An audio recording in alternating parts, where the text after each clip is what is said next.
Hello guys, welcome to रोजगार सवेरा। आज हम डिस्कस करेंगे 16 अक्टूबर की current affair with static GK. First question हमारा, महाराष्ट्र सरकार ने किस विदेशी संस्था के साथ नागपुर में विश्व स्तरीय कन्वेंशन सेंटर स्थापित करने के लिए एमओयू साइन किया है? तो इसका राइट आंसर होगा ऑप्शन ए, फिरा बार्सिलोना इंटरनेशनल। ये स्पेन की एक संस्था है, इसके साथ महाराष्ट्र सरकार ने नागपुर में विश्व स्तरीय कन्वेंशन सेंटर स्थापित करने के लिए एमओयू साइन किया है। तो स्पेन से संबंधित कुछ इंपोर्टेंट फैक्ट भी जान लेते हैं, जैसे स्पेन की राजधानी मैड्रिड है, स्पेन की मुद्रा यूरो है, स्पेन का राष्ट्रीय खेल फुटबॉल है, और स्पेन के तो फेमस फुटबॉल क्लब हैं, एक है रियल मैड्रिड और एक है बार्सिलोना। ठीक है, स्पेन में दो प्रमुख पर्वत भी पाए जाते हैं, जैसे कि सियरा नेवादा और दूसरा पायरेनीज पर्वत। पायरेनीज पर्वत है वो स्पेन और फ्रांस के मध्य में सीमा भी निर्धारित करता है। यहाँ पे है ये। अच्छा, बे ऑफ बिस्के स्पेन और फ्रांस के बीच में स्थित, जो कि अटलांटिक महासागर में स्थित है।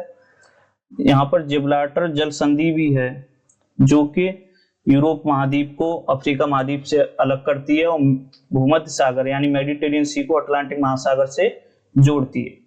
ठीक है, स्पेन किस, अगर क्वेश्चन पूछा जाता है स्पेन किस प्रायद्वीप पर स्थित है, तो स्पेन आइबेरियन प्रायद्वीप पर स्थित है। आइबेरियन प्रायद्वीप पर मुख्य रूप से 3 देश स्थित हैं, एक स्पेन है, दूसरा पुर्तगाल है और तीसरा एंडोरा है। और स्पेन किस महाद्वीप में, तो आंसर हो जाएगा यूरोप, और किस प्रायद्वीप में, तो आंसर हो जाएगा आइबेरियन प्रायद्वीप। ठीक है, तो स्टेट ऑफ जिब्राल्टर यहाँ पर स्थित है, जो कि भूमध्य सागर को अटलांटिक महासागर से अलग करती है और अफ्रीका महाद्वीप को यूरोप महाद्वीप से अलग करती है। नेक्स्ट क्वेश्चन है, इजराइल ने किसे अपना सर्वोच्च नागरिक सम्मान Israeli presidential medal of honour से सम्मानित करने की घोषणा की है? तो ये डोनाल्ड ट्रंप को दिया जाएगा। तो डोनाल्ड ट्रंप किस देश के राष्ट्रपति हैं? अमेरिका के राष्ट्रपति हैं, सभी लोग जानते हैं। लेकिन डोनाल्ड ट्रंप की पार्टी कौन से, किस राजनीतिक दल से ये संबंधित है? तो ये रिपब्लिकन पार्टी से संबंधित है, जिसका पार्टी सिंबल क्या है? तो जिसका पार्टी सिंबल एलिफेंट है। और ट्रंप का चुनावी नारा क्या था, स्लोगन क्या था? तो इनका था make America great again. Trump के टाइम पीरियड में ही अमेरिका है वो WHO से अस्थायी रूप से बाहर निकल गया है, और WHO का हेडक्वार्टर कहाँ स्थित है? तो जेनेवा में। ट्रंप का एक सोशल मीडिया प्लेटफॉर्म भी है, जिसका नाम है ट्रुथ सोशल। और ट्रंप ने किताब भी लिखी है, ये एक बार एग्जाम में भी पूछेगी, तो उस किताब का नाम क्या है? The art of the deal. ठीक है। अच्छा, इजराइल का मैप देखते हैं। तो इजराइल की सीमा किन किन देशों से स्पर्श होती है? तो इजराइल की सीमा सीरिया से, लेबनान से, जॉर्डन से, फिलिस्तीन से और मिस्र से स्पर्श होती है। ठीक है, सीरिया की राजधानी क्या है? तो दमिश्क है। लेबनान की राजधानी क्या है? तो बैरूत है। और जॉर्डन की राजधानी क्या है? अम्मान है। और मिस्र की राजधानी क्या है? काहिरा है। और इजराइल की राजधानी क्या है? तो इजराइल की 2 राजधानियां हैं, एक तेल अवीव, एक जेरूसलम। लेकिन भारत सरकार तेल अवीव को ही इजराइल की आधिकारिक राजधानी मानती है। नेक्स्ट क्वेश्चन है, 15 अक्टूबर 2025 को पूर्व राष्ट्रपति डॉक्टर APJ अब्दुल कलाम की जयंती पर किस शहर में एक प्रदर्शनी का आयोजन किया गया? तो ये नई दिल्ली में आयोजन किया गया है। डॉक्टर APJ अब्दुल कलाम के बारे में कुछ एग्जाम में पूछे जाने वाले 1 लाइन प्रश्न भी देखते हैं, जैसे कि डॉक्टर APJ अब्दुल कलाम का पूरा नाम क्या है? तो इनका पूरा नाम क्या है? अबुल पाकिर जैनुल आबदीन अब्दुल कलाम। और इनका जन्म कब हुआ? तो इनका जन्म 15 अक्टूबर 1931 को रामेश्वर तमिलनाडु में हुआ था। इसीलिए 15 अक्टूबर को हम एक डे भी मनाते हैं, एक दिवस भी मनाते हैं, वो मैं आपको आगे बताऊंगा। और इनका निधन कब हुआ? तो इनका निधन 27 जुलाई 2015 को IIM शिलोंग मेघालय में हुआ था। डॉक्टर कलाम को मिसाइल मैन ऑफ इंडिया भी कहते हैं। और डॉक्टर कलाम भारत के 11वें राष्ट्रपति थे। 2002 से 2007 तक इनका टाइम पीरियड था राष्ट्रपति के रूप में। ठीक है, उस टाइम कौन कौन प्रधानमंत्री थे? तो अटल बिहारी वाजपेयी जी और डॉक्टर मनमोहन सिंह जी, ये भारत के प्रधानमंत्री थे। डॉक्टर कलाम पेशेवर क्षेत्र में वैज्ञानिक और एरोस्पेस इंजीनियर थे। इनका वैज्ञानिक योगदान क्या है इनका? तो इन्होंने अपने कैरियर की शुरुआत DRDO में की, बाद में इसरो में इन्होंने कार्य किया। भारत का जो पहला स्वदेशी उपग्रह रोहिणी था ना, उसे SLV-3 1980 में डॉक्टर कलाम की देखरेख में ही रॉकेट से प्रक्षेपित किया गया था। और डॉक्टर कलाम ने integrated guided missile development programme परियोजना के लिए इन्हें मिसाइल मैन की उपाधि दी जाती है, भारत का मिसाइल मैन कहा जाता है। तो इसमें कौन कौन सी मिसाइलें थी? इसमें अग्नि थी, पृथ्वी थी, आकाश, नाग जैसी मिसाइलें शामिल थी। और जो हमारा पोखरण द्वितीय परीक्षण हुआ था 1998 में, उसमें भी उसमें जो परमाणु शक्ति का प्रदर्शन किया गया था वो डॉक्टर कलाम के नेतृत्व में ही किया गया था। डॉक्टर कलाम की कुछ प्रसिद्ध पुस्तकें भी जैसे विंग्स ऑफ फायर जो इनकी ऑटोबायोग्राफी भी है, इंडिया 2020, मिशन इंडिया और टर्निंग पॉइंट्स। इन्हें कौन कौन से सम्मान पुरस्कार मिले वो भी देखते हैं। जैसे इन्हें पद्म भूषण 1981 में, पद्म विभूषण 1990 में और भारत रत्न 1997 में मिला है। अच्छा, पद्म भूषण, पद्म विभूषण और भारत रत्न इन पुरस्कारों की शुरुआत कब से हुई थी? तो 1954 से हुई थी। भारत में विश्व विद्यार्थी दिवस है जो वर्ल्ड स्टूडेंट डे, वो 15 अक्टूबर को डॉक्टर कलाम की जयंती के अवसर पर ही मनाया जाता है। नेक्स्ट क्वेश्चन है 15 अक्टूबर 2025 को कौन सा दिवस मनाया जाता है? यानी 15 अक्टूबर को कौन सा दिवस मनाया जाता है? तो ये विश्व हाथ धुलाई दिवस यानी वर्ल्ड हैंड वॉश दिवस, वर्ल्ड हैंड वॉश डे मनाया जाता है। अब ऑप्शन बी है इसमें विश्व हृदय दिवस, तो ये 29 सितंबर को मनाया जाता है। ऑप्शन सी है इसमें विश्व खाद्य दिवस, तो ये 16 अक्टूबर को मनाया जाता है। ऑप्शन डी है इसमें विश्व पोलियो दिवस, तो विश्व पोलियो दिवस उसी दिन मनाया जाता है जिस दिन विश्व संयुक्त राष्ट्र दिवस मनाया जाता है, यानी 24 अक्टूबर को। तो 24 अक्टूबर को हमारे दो दिवस मनाए जाते हैं, एक संयुक्त राष्ट्र दिवस और दूसरा विश्व पोलियो दिवस। ठीक है, विश्व खाद्य दिवस हमारा 16 अक्टूबर को मनाया जाता है और विश्व हृदय दिवस 29 सितंबर को मनाया जाता है और विश्व हाथ धुलाई दिवस 15 अक्टूबर को मनाया जाता है। और इस दिन विश्व छात्र दिवस भी मनाया जाता है जो डॉक्टर कलाम की जयंती के रूप में याद में मनाया जाता है। नेक्स्ट क्वेश्चन है हमारा, किस राज्य के 5 समुद्र तटों को अंतरराष्ट्रीय ब्लू फ्लैग प्रमाणन दिया गया है? तो ये महाराष्ट्र के हैं 5 समुद्र तट जिन्हें ब्लू फ्लैग प्रमाणन दिया गया है। कौन कौन सी? तो श्रीवर्धन है, नागौर, पारडका है, गुहारघर है और लड़घर है।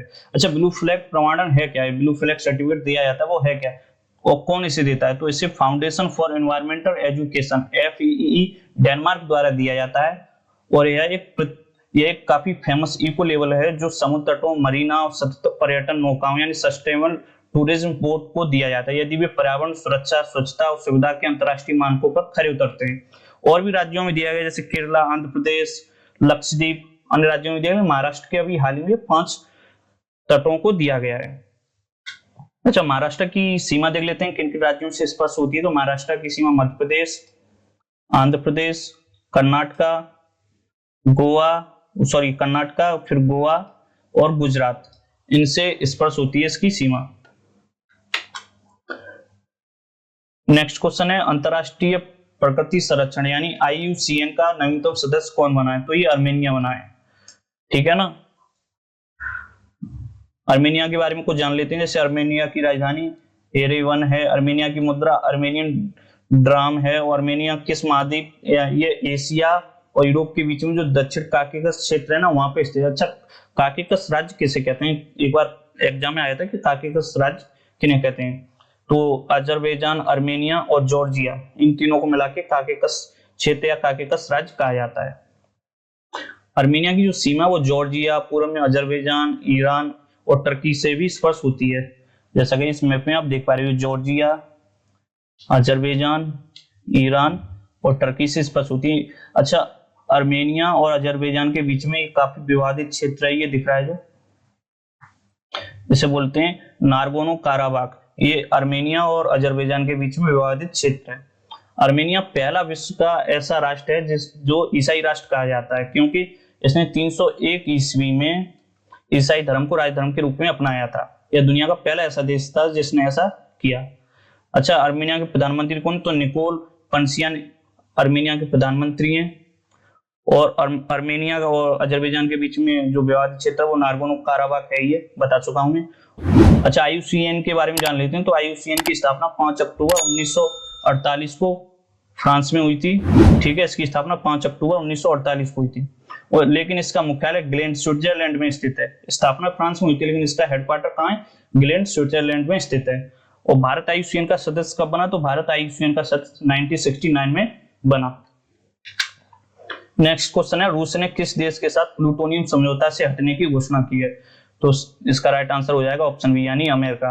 प्लूटोनियम समझौता क्या है? तो यह प्लूटोनियम समझौता संयुक्त राज्य अमेरिका रूस के बीच एक द्विपक्षीय हथियार नियंत्रण समझौता था। इसका उद्देश्य दोनों देशों के सैन्य भंडारों से बड़ी मात्रा में अतिरिक्त हथियार ग्रेड प्लूटोनियम को हटाना था। ठीक है, ये था प्लूटोनियम समझौता। अच्छा, रूस से संबंधित क्वेश्चन पूछा जाता है वन लाइनर के रूप में कि रूसी क्रांति कब हुई थी? तो ये 1917 में हुई थी और इसका नेतृत्व किसने किया था? तो व्लादिमीर लेनिन ने इसका नेतृत्व किया था। ये रूस का मैप है। अच्छा, रूस की जो राजधानी है वो मास्को है। मास्को से संबंधित एक क्वेश्चन आता है कि मास्को को 5 सागरों का पतन भी कहा जाता है। कौन कौन से वो 5 सागर हैं? कैस्पियन सागर, काला सागर, बाल्टिक सागर, श्वेत सागर और लाडोगा झील, यानी इन 5 सागरों का इसे पतन भी कहा जाता है। और रूस की जो करेंसी है वो रूबल है। रूस विश्व का सबसे बड़ा देश है क्षेत्रफल की दृष्टि से। जनसंख्या की दृष्टि से विश्व का सबसे बड़ा देश कौन सा हो जाएगा? भारत। और क्षेत्रफल की दृष्टि से रूस। विश्व की सबसे गहरी झील है ना जो बैकाल झील, वो रूस के साइबेरिया में ही स्थित है, यानी ये रूस के जो एशिया वाला भाग है वहां पर स्थित है। और रूस पता है आपको एशिया और यूरोप दोनों महाद्वीपों में फैला हुआ है। जो रूस की जो यूरोप की सबसे बड़ी नदी है जो वोल्गा नदी, वो रूस से होकर ही बहती है और कैस्पियन सागर में अपना जल गिराती है। नेक्स्ट क्वेश्चन हमारा, भारत की पहली मानसिक स्वास्थ्य राजदूत के रूप में किसे नियुक्त किया गया है? तो इसका राइट आंसर हो जाएगा ऑप्शन डी, दीपिका पादुकोण को नियुक्त किया गया है। अच्छा, विश्व मानसिक स्वास्थ्य दिवस कब मनाया जाता है? तो 10 अक्टूबर को मनाया जाता है। 10 अक्टूबर को और क्या मनाया? तो 10 अक्टूबर को विश्व दृष्टि दिवस भी मनाया जाता है। नेक्स्ट क्वेश्चन है, भारत का पहला सेमीकंडक्टर नवाचार संग्रहालय कहाँ खोला गया है? तो ये हैदराबाद में खोला जा रहा है। ठीक है ना। हैदराबाद के बारे में कुछ इंपोर्टेंट फैक्ट भी जानते हैं, जैसे हैदराबाद का उपनाम मोतियों का शहर है, निजामों का शहर है, हाईटेक सिटी है। हैदराबाद मूसी नदी के किनारे स्थित है। हैदराबाद की स्थापना मोहम्मद कुली कुतुब शाह ने की थी। हैदराबाद में प्रसिद्ध चार मीनार है, उसका निर्माण 1591 मोहम्मद कुली कुतुब शाह ने ही करवाया था। हैदराबाद में भारत का विलय ऑपरेशन पोलो के तहत हुआ था। ऑपरेशन पोलो क्या था? तो सितंबर 1948 में भारतीय सेना द्वारा हैदराबाद रियासत को भारत में मिलाने के लिए चलाया गया एक सैन्य अभियान था। इस ऑपरेशन को पुलिस कार्रवाई भी कहा जाता है। हैदराबाद का सबसे प्रसिद्ध संग्रहालय म्यूजियम कौन सा है? तो सालारजंग संग्रहालय, यानी सालारजंग म्यूजियम हैदराबाद का सबसे फेमस म्यूजियम है। हुसैन सागर झील भी हैदराबाद में ही स्थित है। हुसैन सागर झील और चार मीनार के बीच में ही मक्का मस्जिद स्थित है। अच्छा, हैदराबाद है वो तेलंगाना की राजधानी है, तो तेलंगाना की सीमा किन के राज्यों को स्पर्श करती है? तो ये छत्तीसगढ़, उड़ीसा, महाराष्ट्र और आंध्र प्रदेश को स्पर्श करती है। हैदराबाद के हम नेशनल पार्क भी जान लेते हैं। हैदराबाद में 3 प्रमुख नेशनल पार्क जैसे कासु ब्रह्मानंद रेड्डी नेशनल पार्क, महावीर हरिण वनस्थली नेशनल पार्क और मृगवाड़ी नेशनल पार्क भी हैदराबाद यानी तेलंगाना में स्थित हैं। ये तीनों नेशनल पार्क कहाँ स्थित हैं? तेलंगाना में। कासु ब्रह्मानंद रेड्डी नेशनल पार्क, महावीर हरिण वनस्थली नेशनल पार्क और मृगवाड़ी नेशनल पार्क। और जो तेलंगाना उसकी स्थापना कब हुई थी? तो 2 जून 2014 को ये आंध्र प्रदेश से अलग होकर गठित हुआ था। नेक्स्ट क्वेश्चन है, किस राज्य के पूर्व मुख्यमंत्री रवि नायक का 79 वर्ष की आयु में निधन हो गया है? ये वर्तमान में गोवा कैबिनेट में कृषि मंत्री भी थे। तो इसका राइट आंसर हो जाएगा गोवा। अच्छा, गोवा की राजभाषा क्या है? कोंकणी है। ठीक है, ये यूपीएससी 2021 में क्वेश्चन पूछा गया था कि गोवा की राजभाषा क्या है? तो कोंकणी। और गोवा के मुख्यमंत्री कौन है? प्रमोद सावंत हैं। गोवा के राज्यपाल अशोक गजपति राजू हैं। और सलीम अली पक्षी अभ्यारण्य गोवा में ही स्थित है। भगवान महावीर वन्यजीव अभ्यारण्य भी गोवा में ही स्थित है। अच्छा, गोवा में सती प्रथा को किसने समाप्त किया था? तो डी अल्बुकर्क एक पुर्तगाली गवर्नर थे, उन्होंने गोवा में सती प्रथा को समाप्त किया था। और गोवा के साथ गोवा दमन द्वीप को 12वें संविधान संशोधन 1961 के तहत शामिल किया गया था और एक केंद्र शासित प्रदेश के रूप में बनाया गया था। तथा इन्हें गोवा को पूर्ण राज्य का दर्जा कब प्राप्त हुआ? तो 56वां संविधान संशोधन 1987 के तहत पूर्ण राज्य का दर्जा प्राप्त हुआ था। 1987 में 2 राज्य और बने थे, जैसे मिजोरम और अरुणाचल प्रदेश और गोवा। ये 3 राज्य हैं जो 1987 में इनका गठन हुआ था पूर्ण राज्य के रूप में। Mizoram, Goa, Arunachal Pradesh.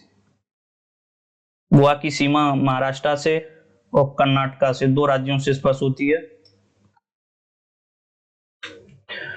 Thanks for watching. अगर आपको ये वीडियो अच्छा लगा हो तो प्लीज लाइक शेयर सब्सक्राइब जरूर करें। Thank you.